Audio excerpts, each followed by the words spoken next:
All right, so week 3 with Echo, we worked on cleaning up a lot of these commands as well as working with this e-collar a lot more, making down more off of the verbal command rather than the leash pressure. And we worked on some of the reactivity stuff in public. I'm going to go a lot more heavy with that next week, so I'm not super worried about us practicing it during this weekend. I'd rather work on that more next week. We're going to be taking lots of little journeys next week to like Lowe's and stuff. So when he starts army crawling like this in the down, we're going to start using our no reward marker because he's trying to go get something. So my no reward is free. And I'm going to put him right back where I had him. Down.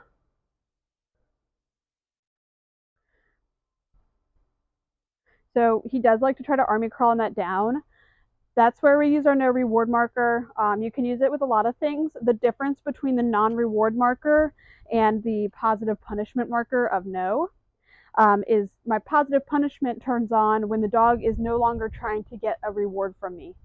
So when he's army crawling, he's trying to go get a reward. It's just not how we want him to be downing. He's very sneaky with it. So that's why we use that no reward marker to let him know that's not what we want and you're not getting anything from that. And then putting him right back in that position. Down. No.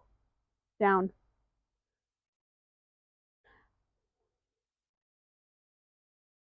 Downstays are probably his most in need of work item because he does tend to get a little ADHD on us and kind of try to mess with everything else on the ground, which of course being outside makes it a little more difficult. Down. But we can use the e-collar a lot to kind of correct this without adding pressure onto that collar and making him get up. He's been working on a level 6 for me. Down. Good. And I can use that good as kind of a, you're doing like what I want, but not to the point where you're getting a reward yet.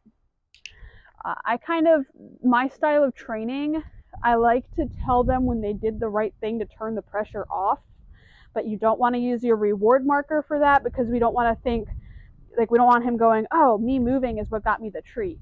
No, I want him to know that this is what turned this off. But, you know, he's obviously not getting rewarded for doing the bad job, if that makes sense. Good.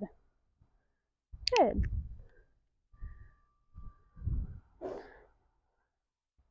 So for the down stay, it's going to be the same as sit stay and place stay. I'm going to say down, step in front, return to my heel position, and reward.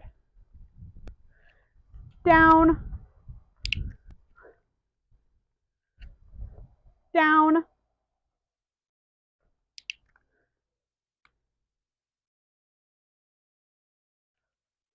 down.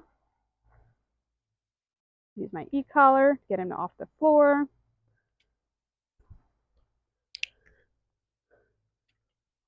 And again, this is on level 6, so it's not high at all. Down.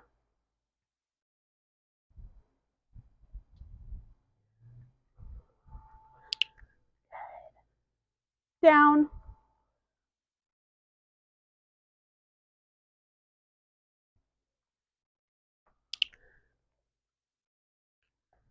Down. No. Down.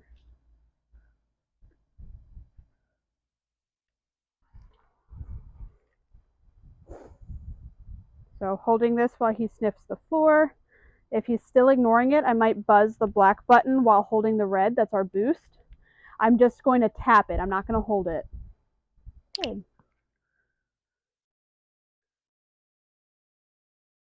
Free.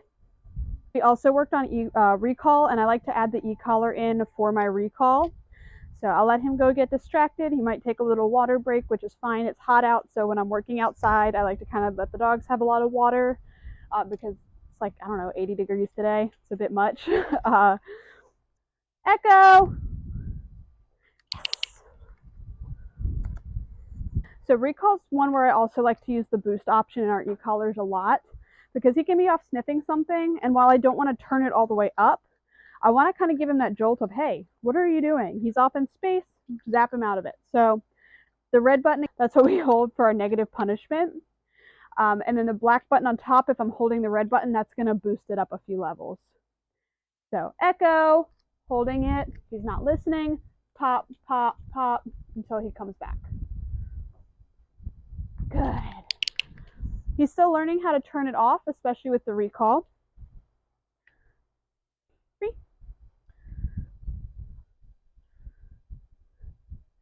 Echo. Yes. So that time I didn't even have to boost him.